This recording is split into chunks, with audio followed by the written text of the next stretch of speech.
చాలా మంది pregnancy positive, beta HCG positive వచ్చిన తర్వాత కొన్ని స్కాన్స్ చేస్తాం అందరికి. కొంతమంది ఎందుకు ఇన్ని స్కాన్స్ చేస్తున్నారు?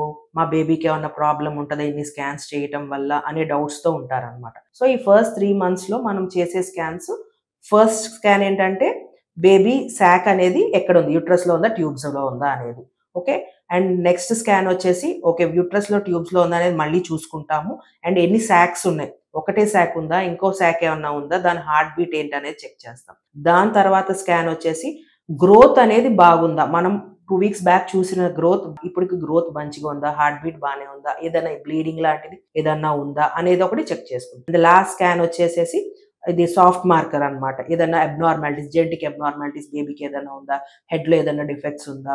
ఇంకేదన్నా ప్రాబ్లమ్స్ ఉన్నాయా? అనేది చెక్ చేసుకోవటానికి ఈ ఎన్‌టీ స్కాన్ ఉంటదన్నమాట. సో, ఈ ఫస్ట్ 3 మంత్స్ స్కాన్స్ మంచిగా అయిపోతే ప్రెగ్నెన్సీ అనేది ముందుకు వెళ్ళటం కొంచెం ఈజీగానే ఉంటది. ఫస్ట్ 3 మంత్స్‌లోనే మిస్‌క్యారేజెస్ అయ్యే ఛాన్సెస్ ఎక్కువ ఉంటాయన్నమాట. సో, ఇంకా దీని గురించి మీకేమైనా డౌట్స్ ఉన్నా కూడా మీరు డైరెక్ట్‌గా మా 49 ఫెర్టిలిటీ సెంటర్స్‌కి రావచ్చు. మీ డౌట్స్ అన్ని క్లియర్ చేస్తాం. Thank you.